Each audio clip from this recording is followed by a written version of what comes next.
국회를 넘기면 자동으로 효력을 잃는 일몰 법안들이 여전히 국회 문턱을 넘지 못하고 있습니다. 민생에도 직접적인 영향을 미치는 법안들인데 여야가 쉽게 이견을 좁히지 못하면서 그대로 새해를 맞게 될 분위기입니다.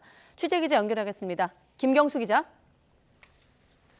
네, 국회입니다. 네, 이제 한 해도 며칠 안 남았는데 여야의 일몰 법안 논의 어떤 상황입니까?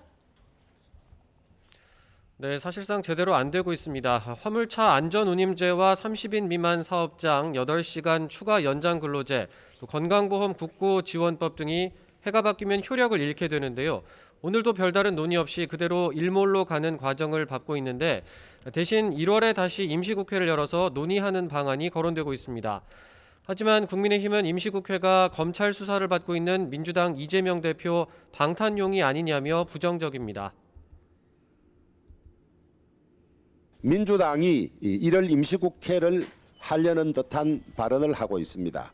이어서 바로 임시국회를 하겠다는 것은 그야말로 자당 소속 의원들의 방탄을 위한 방탄국회가 될 수밖에 없다는 점을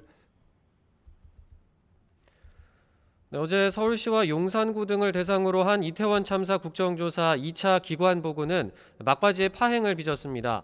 기본소득당 용해인 의원 측이 국민의힘 의원들을 무단으로 촬영했다는 논란이 빌미가 됐는데 국민의힘은 용 의원이 국정조사위원회에서 물러나야 한다고 주장하고 있습니다.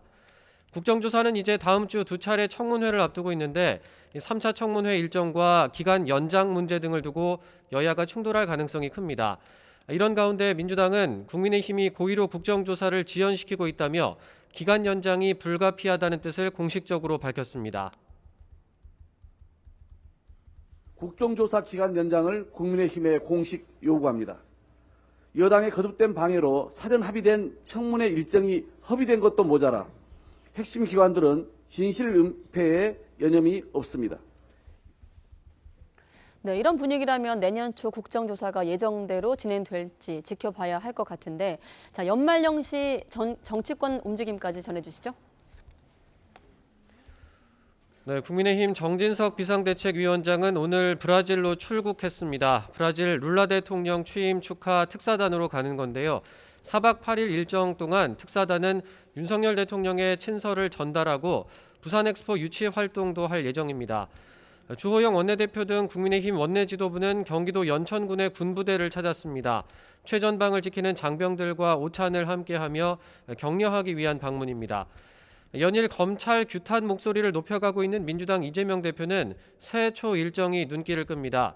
이 대표는 새해 첫날 국립서울현충원에서 김대중 전 대통령 묘역에 참배한 뒤 경남으로 이동해 김해 봉하마을 노무현 전 대통령 묘역도 찾습니다. 1월 2일에는 부산에서 새해 첫 현장 최고위원회의를 연 뒤 경남 양산 평산마을에서 문재인 전 대통령을 예방합니다. 1월 10일과 12일 사이로 예상되는 검찰 출석을 앞두고 당내 통합을 강화하려는 행보로 풀이됩니다. 지금까지 국회에서 전해드렸습니다.